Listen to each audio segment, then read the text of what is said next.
Hey there, guys. Thanks for joining us today. You're tuned right into the Hidden Entrepreneur Show.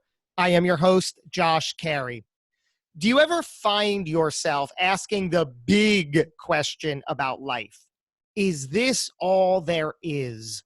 I know we've all been there at one time or another, and our guest today is no different. Not long after her chronically ill son was born, Maggie Kelly became disillusioned, heartbroken, and aimless. I'm sure so many of us can relate to that. She found herself questioning what her life's purpose is and set out to change her mindset and begin to live a life illuminated. Wow. She has since studied meditation under Deepak Chopra. Really cool. Can't wait to dive into that. And now she owns the beautiful Satsang House Meditation Community in the North County, San Diego area. I'm excited to talk. How are you, Maggie Kelly? I'm great. Thanks for having me. Absolute pleasure. There's so much here. I want to talk about your time with Deepak Chopra. What did you learn most from that time? Oh, wow. I started meditating with through one of Deepak's programs in 2008, I believe, or 7. And it really was at that point you just touched on after my son was born, chronically ill, and I really was a lost soul. And I had been living a life of just waiting for the next shoe to drop. Just when is he going to get sick? When are we going to be in the hospital again? Not really knowing what to do or how to do it.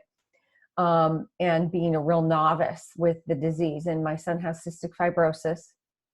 It's a chronic and progressive, life-shortening, primarily lung disease, but it affects all areas of your body that have mucus. So your upper sinuses, your lungs, your kidneys, your liver, your digestion, your reproductive system. So, but primarily the issue is in the lungs. So it's a daily battle really to get the mucus out of his lungs so that he doesn't end up getting sick and hospitalized and causing permanent lung damage. So I was, at that time, I have an older child as well, 3 years older than my son. And so when he was born, she was 3. So it was a pretty crazy time. And I just remember just sort of hyperventilating through life. Like every day was just like, okay, what fire needs to be put out and what kind of stress am I going to handle today? And, just surviving. And I think a lot of us can relate to that, waking up in Groundhog's Day and just surviving the day, that same day over and over again. But I know too that I was driven by fear, a lot of fear. And so when I started, I just decided, I can't be this kind of parent. I don't want to be this kind of mom. I don't want to live in this kind of fear. I don't want to be so activated all the time. And something has to shift. And I knew that in my world around me, I really couldn't change anything, that it had to come from here. And I had to be the one to make the shift. And I remember having read something that Deepak Chopra had written when I was in college, and I surprisingly still had that book on the shelf. And I pulled the book off the shelf and I looked in the back flap and I realized that his Center for Wellbeing is right in my neighborhood.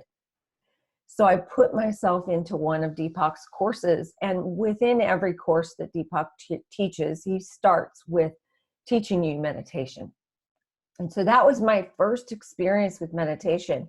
And like you just said, I never looked back, because once you sort of get the value and how much value you can get from just even a little bit of time every day of meditating, it really does give you a very profound but kind of subtle shift. And it takes time, right? I mean, I have some people who come to Satsang House for meditation and they think that whatever it is they're going to get from meditation, they're going to get in right now, and they're going to walk out of Satsang House with this newfound power and enlightenment or awakening. And it just doesn't happen like that.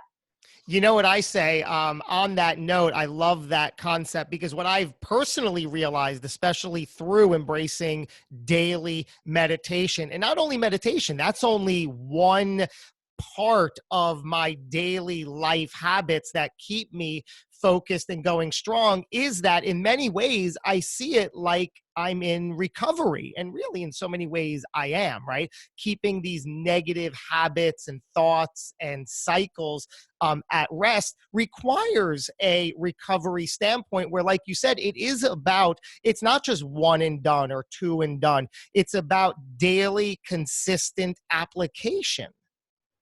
Exactly. And the concept of recovery is kind of interesting because when Deepak talks about meditation and the process that unfolds through your time in meditation, he talks about actually remembering you. That really what's happened in our lives is we have forgotten who we are. We have forgotten that we're spiritual beings having a human experience. It's not the other way around. We're not humans trying to have a spiritual experience. And he even likens it to spiritual Alzheimer's, that we have totally forgotten who we are. And the process of meditation can help remember you, return you to a member of society, a member of who you really are, which is profoundly spiritual first. And we're just here for a blip of time on the screen. And really, like you were talking about, what are we here for? Just why am I here?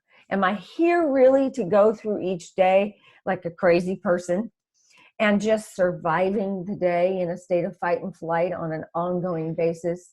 Or am I here for some other reason where I can use my gifts and my talents to serve humanity in some way? I love that you said we're here for a blip of time. And what I've realized recently, I'm going to be 45 this year. And for some reason, that number sort of put everything into this perspective for me. Like you said, for me, best case scenario, best case, my life is half over. If I ride this out to 90, that's a darn good life that nobody can complain about. When somebody passes on at 90, you don't think tragically, oh, how did that happen? 90, that's how it happened, right? You say, wow, what a great life he must have lived. And the way I was going, if I made it to 90, I wouldn't have lived to 90. I would have, made it to 90. Vastly different. So no matter how you look at it, my life, best case, is half over. And that's empowering because no matter how you look at it, it's gone in a moment, and quote unquote worst case, it can end at any time. And that too keeps me, okay, let me make the most of this and do the best I can. Well, most of us get to our deathbed and look back and say, why didn't I travel with the kids when they were little and create the experiences? Why didn't I jump ship on that job and take that job I really, really wanted? Why didn't I? Or what kept me from? And if we're lucky, most of us, when we get on our deathbed, we even have that thought. But to awaken means that you're able to ask that question in today's day, not on your deathbed. Because I know I, for one, do not want to look back on my deathbed and ask myself, why didn't I? And the reason that resonates so much with me is, like I was saying, I think before we went on the air here, my children, who I talk about every chance I get because they've been such a strong foundation and pivotal role for me to wake up. Right. I have my beautiful 5-year-old daughter, my incredible 3-year-old son, who really are my everything. I had no idea. I knew in theory that I'd like to be a father one day. I'll probably enjoy the role. Never knew how profoundly inspirational this whole thing with them would be and really keep me at my best. And what I realized is that if I could easily, in 20 years, go on with the way I was going, seeking approval, desperate, needy, lost, all this stuff, just coming home, trying to do the best I can, knowing how angry, frustrated, and miserable I am, which will then change how they grow up. And then in 20 years, see myself watching my children just the same way I was. And I realized that if I raise my daughter, for example, in that way where she sees her father just seeking the approval of everybody else, that can get very ugly very quickly. And I didn't want to look back and see myself that I did that, not being able to do anything then, but now I can make all the change, and that's what I'm living. And what's beautiful about that story is that you woke up before they grew up, right? Mm-hmm. Because our children, and I get this, like you just said, your children are so inspirational to you to keep you on track and keep you at your best self. But not only that, they help you basically magnify every shortcoming that you yourself have, right? So true. So And true. so I see my children as my greatest teachers in life. So true. Especially my son, with what he goes through on a daily basis just to get out the door. I'm in awe of this young man. I really am. I'm in absolute awe. So you must have, so you had your three, at the time of your son's birth, you already had your daughter who was 3.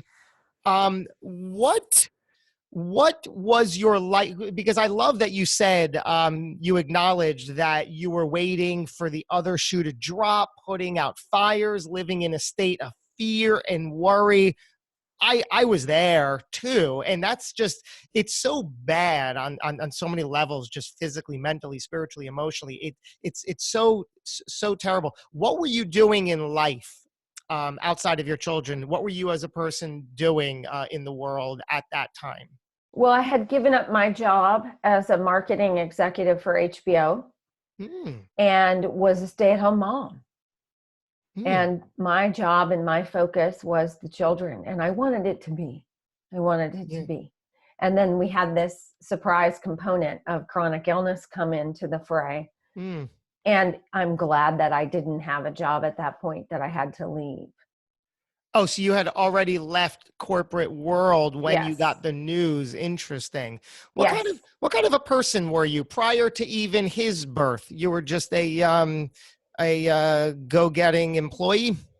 I traveled 4 days out of 5 for HBO, and I was in sales and marketing, and I had a rather large territory.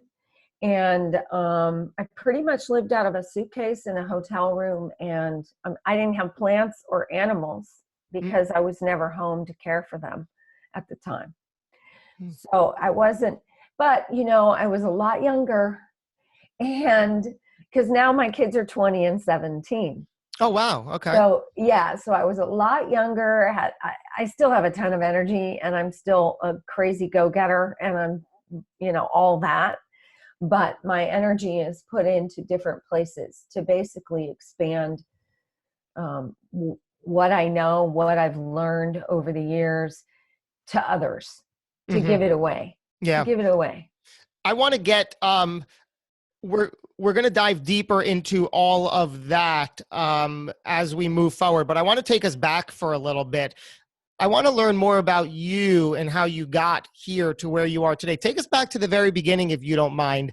What was Maggie Kelly like as a young child growing up? What was that life like? Well, I'm the youngest of 5. And my parents were divorced when I was young, when I was 4. And ultimately, my brothers went off to boarding school out east. And I'm from California. And so my sisters and I were living with my mom at the time. And my mother decided to go visit Spain one summer. And she took me and one of my sisters with her. And she ended up staying. And she stayed for 6, 7 years. I can't even remember now. But I was 9 at the time that we went. And I didn't speak a word of Spanish. And for the first year I was in an English speaking school, but then my mother decided that it was time for me to learn the language fluently. So she put me in a private Spanish school. And within a few months, I learned to speak the language fluently because I was young and because I couldn't speak English at school. So at 9 years old, your parents are divorced and you're told by your mother, pack a suitcase, we are going to Europe. Pretty much. But it was a summer idea. It wasn't going to be a 5-year long thing. We were going to go for the summer. Oh, okay. But we ended up staying. And how was that scenario? It was fine. I had a very deep and beautiful relationship with my grandparents who lived around the corner from us when I was in California. And I think that leaving them was the hardest part. And I didn't see my dad. I never saw my dad. So those parts were hard. And I didn't see my siblings. So I think the whole family kind of split off into its own spokes, if you will, at that time, which was, I don't think when you're 9, I don't think you really know what's going on. It's not until you get a lot older that you look back and go, wow, that was kind of weird. That was kind of unusual for a 9 to 12-year-old kid. What it was like, at the time, for a while, my mother and I and my sister were there. And then my sister left to come back to California and live with my dad and go to high school. And so then it was just mom and I. And then my mother met and fell in love with a guy who happened to be from California, which is so funny. But when my mother got married to this gentleman, I realized something was really weird. And I think when you're young, you're not really sure how to identify stuff. And I just sort of went with it. And it turns out that he was a pretty severe alcoholic, my stepfather, and also quite emotionally and verbally abusive in some pretty insidious ways, especially when you're a young girl starting to go through puberty and, thinking about your health, your well-being, your development, and kind of confused about those pieces. So that had quite an impact. And at the time, it was clear he didn't want me around. Because a lot of what he said a lot of times, almost on a daily basis, was get lost, Maggie, get lost. And they ended up renting an apartment next door to their own for me to live in, even though they had a spare bedroom in their own apartment. So at 9, 10, 11, I lived in my own apartment next door to my mom and stepfather in Spain. I can't imagine what that does to you. Even looking back on it, who knows how you process that in real time, in the moment. But as far as you can remember, how did you process that? How did you spend your time? What did you make of that? Well, at the time I was going to the private Spanish school, and I had to take a bus from the little village that we lived in to get to school. And school started at 9. So I took the bus, and it was an hour and a half drive from the village I lived in. So I left the house at 7:30. And school in Spain goes all day long. And then they have the little 2-hour siesta in the middle. And because I lived so far away, I didn't go home for siesta like a lot of kids did. So I stayed on campus with some other kids who couldn't go home during that little 2-hour block. And we had 5-course meals for lunch. And, it was a full-on day. So I was gone from the village I grew up in from 7 a.m. and school didn't end till 5. So I didn't get home till 7 p.m. So basically I was not there for 12 hours a day on the weekdays. So, like I said, I think when you're really young, you don't realize this is not normal until you get to be older and you look back and go, that is just a really strange story. So you so you acclimated and did the best you could. And then I understand some years later in your teens, you had the opportunity to come back to the States. Correct. And I lived with my dad and started high school. And were you sort of, I don't know if the word is relieved, but you thought, okay, that was that. Now I'm looking forward here. And what took your focus at this point? Well, that was odd because I hadn't lived with or seen much of my father in years. Oh, because they were split from Yeah. earlier. So Wow. now I'm living with my dad and my stepmother when I moved back to California, and I went to a school really close to home. And my dad is a very successful businessman, traveled a lot, worked a lot, very dear man, very sweet, very kind, but very much a workaholic guy, right? And my stepmom was just wonderful. She really took me under her wing. And this is when I was, freshman in high school, so 14, 15, 16. So that was a huge adjustment because not only was it an adjustment living with my dad and stepmother as opposed to my mom and stepfather, but I was culturally shifted in a huge way. So culturally, it was very, very different for me as a young teen. What did you have your thoughts on in the next few years, like graduating high school and starting a life of your own? Well, it was expected that you go off to college. That wasn't even a conversation to have. It was just what you did. But, I think the years in Spain taught me to be extraordinarily independent and very self-sufficient. And it also taught me not to rely on anyone but myself. And that's what I did. I just put my nose to the grindstone. I got straight A's in high school. And my father used to say to me, I wouldn't dare be hard on you because you're so hard on yourself. I remember him saying that when I was like 15 or 16.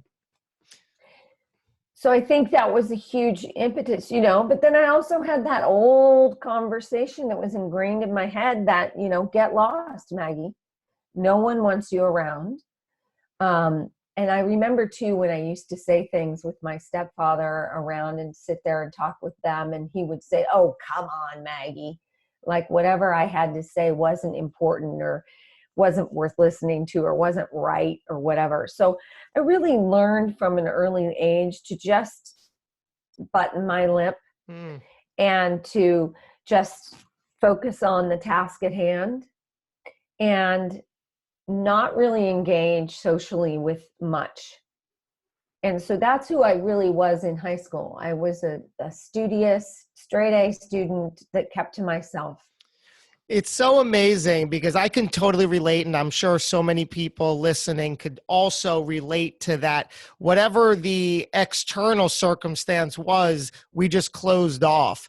For me, I took the other route and I felt a disconnect and isolated in so many ways for various reasons. And the way I was not a straight A student, whatever the opposite of that is, that was me. So I was never studious, never took to that road. So what I did is I tried to become the outgoing, funny man, trying to just get attention and approval that way by putting on the happy face and say, "Hey, like me," because I needed it. And so it shows up in different ways, as you can see. Yeah. My brother was like that. Yeah. Mr. Funny Man. He still is to a certain degree today. Sure. And he is hysterically funny. But I do think that I don't know because I've never had this conversation with my brother, but I'm going to now that you brought that up. Which part of the part about the persona we adopt to survive? Yeah. Right? Go ahead. Because really it's just a survival mechanism. There it is. Everything we do is for a reason of survival. And when you start looking at it, like you said, you became studious to sort of just get it done. When I didn't, I needed the external validation that way. Right. Right. Yeah. So what did you do in college? What were you looking to do or become? A journalist, a photojournalist. My biggest dream was to become a photographer for the National Geographic Oh, cool. and be a photojournalist. And I took a couple different turns. I ended up graduating in journalism, but I also graduated with a Spanish degree because obviously I spoke fluent Spanish. Mm. So I did some writing for a Spanish paper in college, and then I almost went to work for the Miami Herald because they wanted a bilingual reporter. And then I took a different turn. I ended up in Washington, D.C. I worked for the Washington Post for a little bit, did not write for them. I was in production. Oh, wow. And then ended up in marketing. In your early 20s, when you're out on your own and in college and pursuing all of that, what was your relationship like with both sides of your family, your father's side and your mother's side at this point? You know, wow, no one's ever asked me that question. And I think it was just this constant and chronic background conversation of you don't fit in this family. Hmm. You just don't fit. Because I remember when I was 4 years old, this is one of those, defining moments, right? I'm the youngest of five. So when I was 4, my brother must have been 10. And then there's 3 kids in between. And they were all sitting on top of my parents' king-size bed watching a movie or something. And I walked in to the room and my oldest brother said, "What are you doing here? My last name is Kelley. You don't look like a Kelley. You don't sound like a Kelley. You don't even smell like a Kelley. You don't fit in this family." And then he said, "Go down the hall and look at the cabinet that has all the baby books in it. You don't have one. You were adopted." Now, this is funny man, brother, right? He thought he was so funny. And everybody else was sort of looking at him. And at that was that defining moment that said to me, you don't fit in this family. You don't belong here, and you're never going to fit in this family. And it's funny because my mother never knew that story until I was in my mid-20s. And she was just mortified that my brother had said this. And of course, I understand he was joking. But when you're 4, I went down the hall to look in the cabinet, right? I searched for the baby book that wasn't there. And in my 20s, my mom said, "Well, you were the youngest of 5. I didn't have time to put a baby book together." She had 4 kids in diapers at one time for a while. We're only 6.5 years apart. There's 5 children in 6.5 years. She had a child every year. Pretty much. My sisters are called Irish twins because they're only 11 months apart. Wow. So my mom had a baby, and 2 months later, she got pregnant again. So, I totally get the reality of the you don't belong, you don't fit in this family, the baby book thing. And my mother's side, where she was just trying to survive her day of diapers, right? I totally get that intellectually as a human being and as a grown woman, right? But when you're tiny and when you're just sort of feeling it out, no doubt anyone listening can relate to this story as something might have happened to you as a young child. Somebody said something. Somebody did something. Something happened in your life to break your sense of belonging. And you carried that with you into your world and your life. And you may, to some degree, continue to carry that with you today. And it's, even though it's in the background, and you think you might have gotten past it and you can intellectualize it like I just told you I did, it doesn't make a difference because that conversation is always going to be in the background. So really the key is, do you notice when that conversation comes to the forefront? And when you notice it, what do you do with it? Are you going to act it out in the old way, in the old behaviors? Or are you going to notice it? And in Buddhism, they call it the third moment. where you feel the emotion arising, you notice and can identify what that emotion or that feeling is. And right before there's a reaction or a response, you have an opportunity in the third moment to choose. Am I going to choose to react in my normal way of being, in my normal reactivity? Or am I going to just pause, insert the pause, and choose something different? And that's the third moment that gives me the defining moment to make that choice. But you can't make that choice unless you're awake. And Yes. most of us are going through life completely unconscious, because we're in that fight and flight mode that we talked about. Just trying to get through the day, pay the bills, answer the phone calls, return the emails, text 400 people, maybe watch too much CNN or whatever it is that we do. We're not thinking about that third moment. We're not stopping to pause long enough to even notice where I'm coming from, right? So much incredible stuff there. I love the part of becoming aware or awakened, because that's what I've become aware about is this whole sense of self-awareness and the importance of that. And do anything you can to strategically and deliberately gain a sense of self-awareness so you know how you're reacting, what you're feeling in any given moment, so you can do the work that is required to put an end to those unwanted outbursts and reactions. And I love that you said that there's always probably looking back something that challenged or questioned or looked to break our sense of belonging growing up. And I think even as adults, we carry that. And I know personally, that's all it was, right? We just want a sense of belonging, and we look externally for that validation, and we give that power to anybody and everybody else who will make us feel like we belong. And that's so opposite of what really needs to be done, where we ask of anybody, hey, can you give me the sense of belonging? Can you validate me?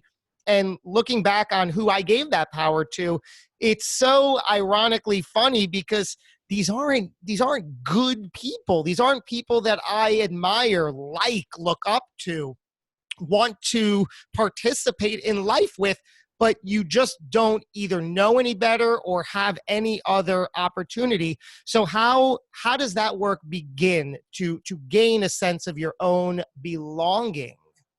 Well, I think you asked me, the very first question you asked me, what did you gain from your experience with Deepak? And that whole conversation about remembering myself, returning yourself into a state of homeostasis in body, mind, and spirit.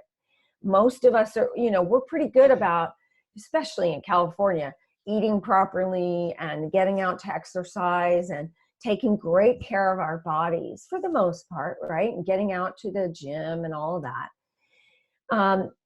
But how many of us really stop for a moment and reconnect with our innermost selves?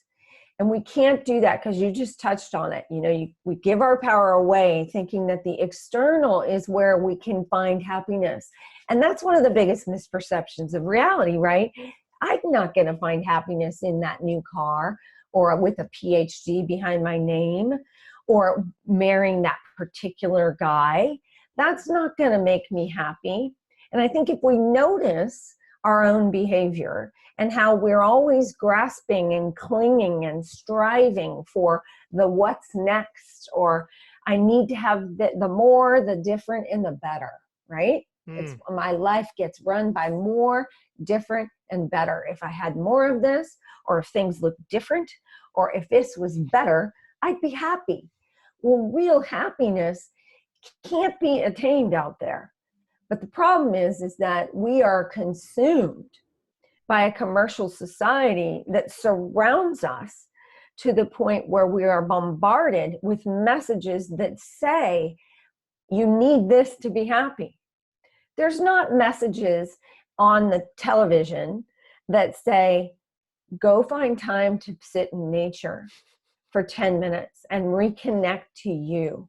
Listen to the internal dialogue that's driving your show. Nobody's out there saying that to you, because we all have unfortunately, not all, but a lot of us have bought in hook, line, and sinker to this idea of more, different, and better is going to make me happy. When in fact, your happiness resides only in here. We have anything and everything we need to be fully functioning, happy, homeostatic people in body, mind, and spirit right here inside us. If we just stop long enough, stop the striving and the grasping and the clinging and looking out there for the answer, because the answer's not there. And I love this because Deepak says this anytime you are with him. You don't need to ask me that question.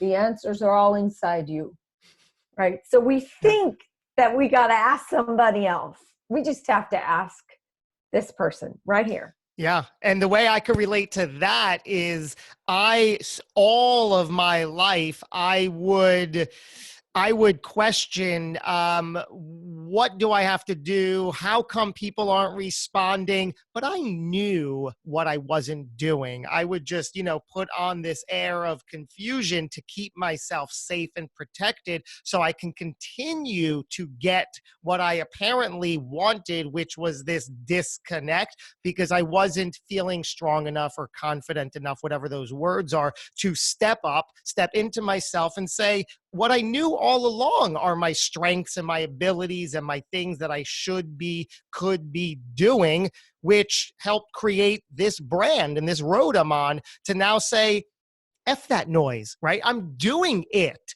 I'm doing what I've always known. Like you said, Deepak says, you don't have to ask me that question. So often we know the answer. We just want to hear it from somebody else validate, or we just want to get more clarity. But you know so much. But going back to some of the questions you asked me earlier about, the part of what shaped me, right? If you just take me as an example, right? I was shaped by this idea that you don't belong to the family.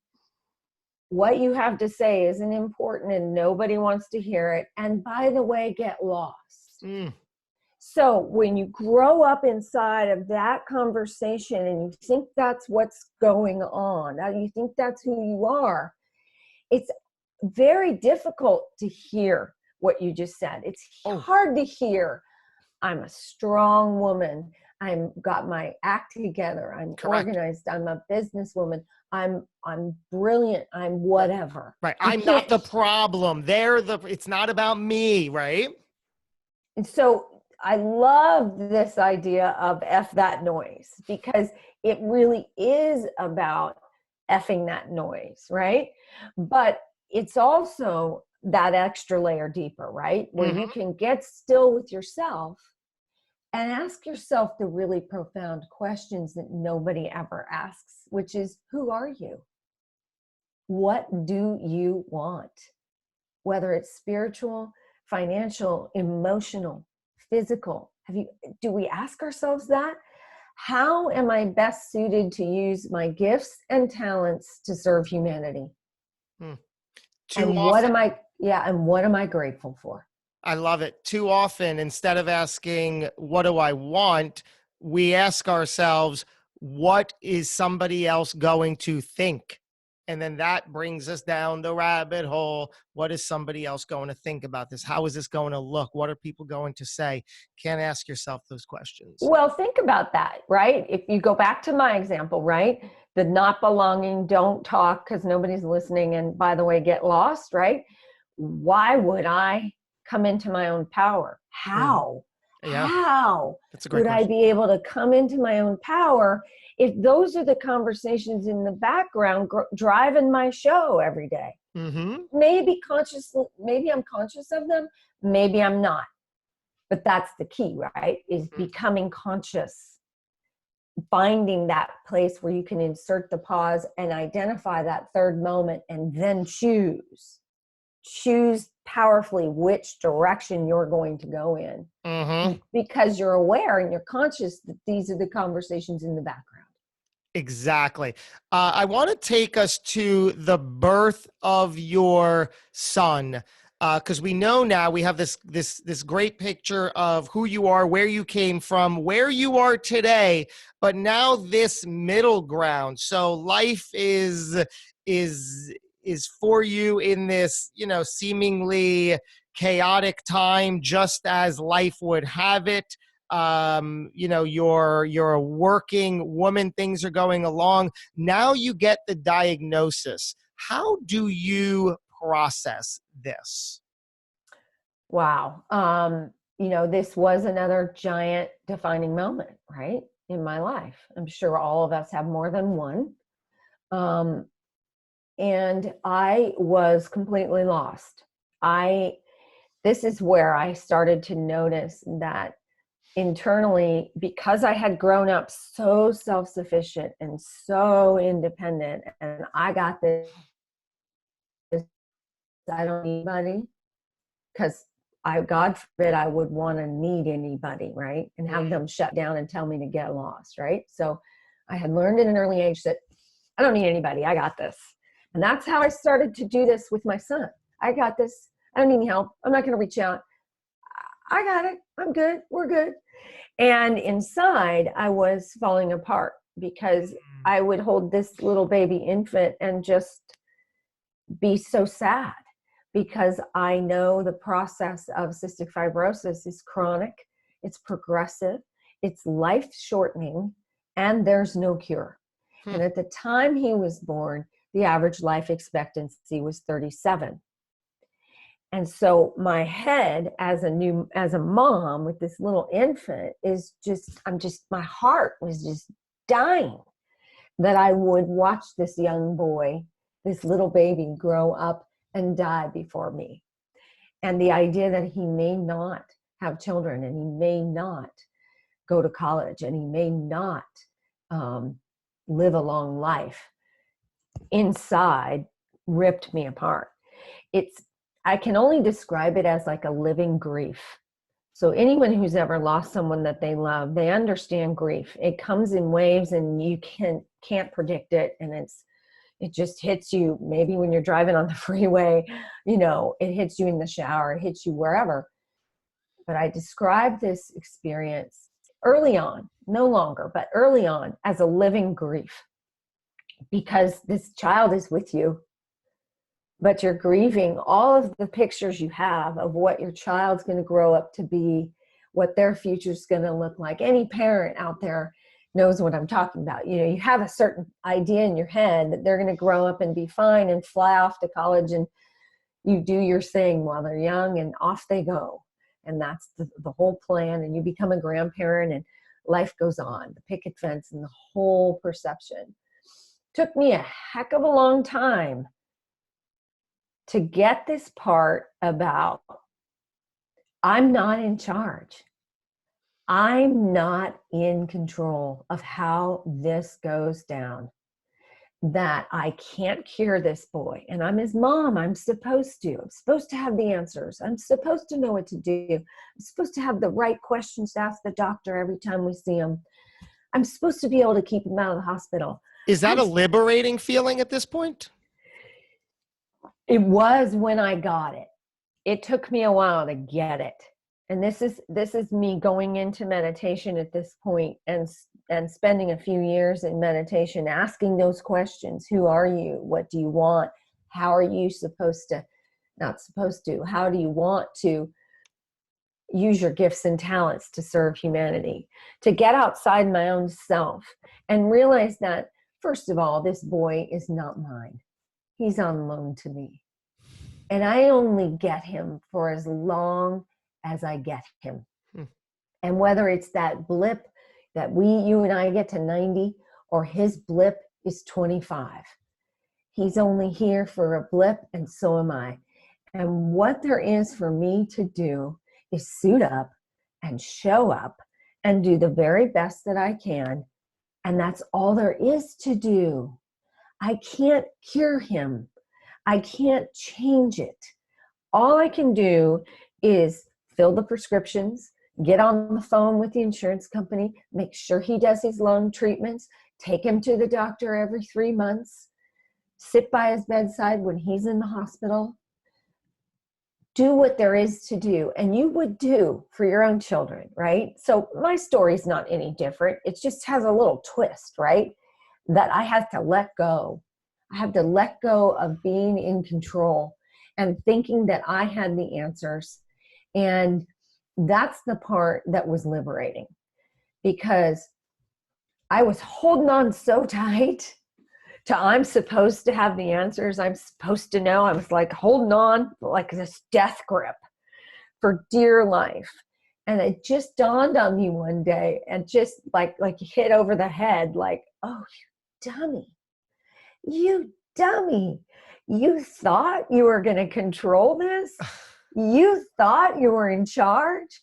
And I did just what you're doing. I laughed. I laughed at myself when I got it. It was like, bang, major epiphany. You dummy. All there is for you to do is let go. And just, I think that was the most liberating moment. And this is when I said at the beginning that my children, like yours and anyone out there, is your children are your greatest teachers in whatever form it looks like. It doesn't have to look like chronic incurable disease. It can just look like who you are on the sidelines of their soccer game.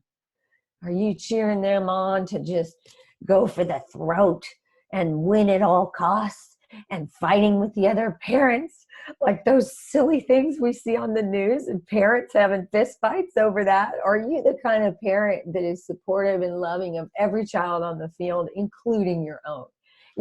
So it doesn't matter. You don't have to have chronic illness in your life and this story.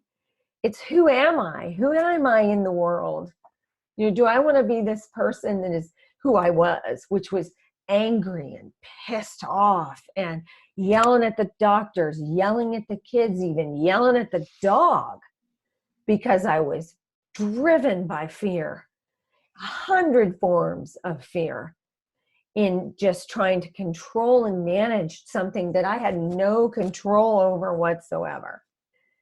Or do you want to step back and just let it unfold and let go and just be on the ride and be aware on the ride? Just be aware. That's the key. It's so beautiful, everything you said. And something that stuck with me for many years on that front is I've always heard the phrase, if somebody told you that you had a chronic illness and you were only to live so-and-so, would you live your life differently? And invariably, we all say yes. And then the punchline is, well, you do. It's called life. It's going to end for all of us at any given moment. So live that way. So we all do have the same outcome. Well, part of it is, I think many of us have a fear of death. Okay. And so that's the other piece. I mean, you and I could sit here and talk for hours, but I'll just say this one thing, that we think that everything's permanent. There you go. We think that our lives are permanent. We think that joy is permanent. Or if we're on that flip side, we think the sadness is permanent. And the thing is nothing's permanent. Nothing is permanent, whether it's joy or sorrow, or this particular job, or that child, or my life. Nothing is permanent. And if we can come to the party with a new concept of reality, of that nothing is permanent, then we don't fear death. You can't fear death when you are really understand that I'm not going to outlive life. None of us are getting out of here alive. And I think this notion that it's permanent, that it's all permanent, how much money I have in the bank or how poor I am, or this chronic illness or whatever. When we're stuck in the mindset that it's all permanent, we can't see possibility in the here and now. It's impossible to see possibility when you feel stuck. So that's another big piece of it, I think. Yeah. Like you said, we can certainly talk for hours. So much that we could unravel. I want to ask you this: looking back on a younger version of yourself, much younger version, what advice would you give that person? I looking back at my life, I wouldn't give up any one of those experiences, from the get lost Maggie to the Spain, to the struggles, the trials, the tribulations, the real pain and sorrow over my son, and that piece of getting past it to live my life illuminated today. I wouldn't give away any of that.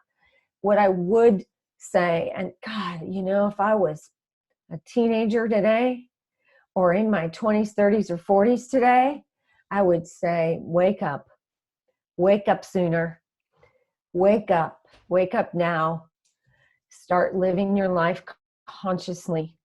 Because really, look at the world today, look at the threat of nuclear weapons, the social issues that our country and around the world are facing, the climate change, polluting the oceans. Every single one of us has a responsibility inside of all of these issues, because we are part of a collective consciousness. I'm not in it alone. I'm not living my life by myself. I am you and you are me. I just show up in a different body, right? And that's the other misperception of reality, is we think we're separate from everyone else. We feel isolated. We're not separate. And this goes beyond isolated. This goes on to, I am, I deserve it. This is about me. I'm separate from you. And what I do and what I say doesn't affect you. And that's just a total misperception of reality. Everything I do affects you. Every choice I make, everything I do makes a difference to you. Everything I do, whether I'm driving the gas hog car, I'm throwing a cigarette butt in the gutter, I'm abusing my animals, I am not paying attention to my child, and I'm spending hours on the internet watching porn or playing video games. If we walk around thinking that our personal actions have no effect on our collective consciousness, we're going to be in trouble. And you can already see it. You can already see it. There's no accidents that who's in power is who's in power, because our collective consciousness put those people in power. And without being political whatsoever, it's not about that. It's about that I am part of the bigger universe. And we think we are not. We think we're living this life all by ourselves. It's just about me. We're very self-motivated. And we need to wake up. We need to wake up sooner. We need to wake up now. Do you believe that everything happens for a reason? Of course. Absolutely. Absolutely. Because I am, like you are, and like everyone listening, we're part of the collective consciousness. What I do affects you. If I don't water the flower, it won't bloom. I have two choices. In my ground state, I have the seeds of unhappiness and violence and pain and sorrow and anger and jealousy, but I also have the seeds of love and joy and happiness and forgiveness and compassion. Which seeds do you want to water? Which seeds do you want to water? And really, it comes down to that. And that's that third moment. If I'm about to yell at my son, I have an opportunity to choose which seeds I'm going to water in that very moment. So true. And all we have is this moment. So true. This one and this one and this one. And, you got me going now. Well, let's continue the questioning. Are you spiritual or religious in any ways? Oh, great question. I love this. I am not at all religious. I am spiritual.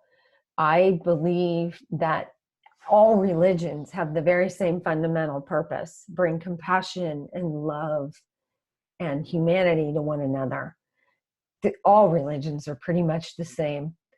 That it doesn't matter if you're Hindu or Buddhist or Jewish or Muslim or Catholic. It doesn't matter, because the basic premise is that we all come together as one. And that's what this conversation's about, right? And I get this a lot because people sort of get a little wiggy about coming to meditation because they think it's somehow I'm going to be religious with them. Meditation isn't about being religious. It's a spiritual practice to bring you back to awaken to your innermost self and your innermost dreams and desires, and wake you up to realize that you are part of this greater global consciousness. And it's up to each one of us to make a difference. What do you believe happens when it's all over, when our time here on Earth comes to an end? I believe, personally, my personal view is of reincarnation. I believe that I will come back to live this life, to continue learning and waking up until I reach that state of enlightenment. That's just my personal belief. Mm-hmm. I believe that we do all come back. Amazing. I will leave you with this final question. Maggie Kelly, how would you like to be remembered? I'd like to be remembered as somebody who's fully present and aware and conscious, trying their best to live each moment by moment, and awake enough to realize when I fall, because I'm human, I make mistakes. There are times I am going to yell at my son. There are times where I am going to kick the dog out of the house. There's going to be times where I'm not as kind as I want to be. And I just pray to God that I notice those times and I shift myself out of that. So I just want to live a life fully conscious and awake. I got to say, this whole conversation, the word beautiful comes to mind. It is just beautiful to listen to be with you, share on. I can't believe you just said that. I think we said that at the same time. This is beautiful. And that word just popped in. It's amazing. So thank you, Maggie, for being this beautiful persona, for showing up openly, for being you. What an extraordinary life you continue to lead. I know our paths have just crossed for the first time, and we will absolutely have many more crossings and dialogues going forward. Thank you kindly for being here today. Well, thank you for having me. It was such a pleasure getting to know you too, and I appreciate your time. Thank you. And thank you, everybody who is tuning in either to the recording or the live broadcast here in the Facebook group. Thank you for spending your time. It means everything. If you got anything out of this, take one step forward and put something good into the world. Take one small action and do extraordinary work. We're going to have another great episode for you, not too far behind. Until we do, go get 'em.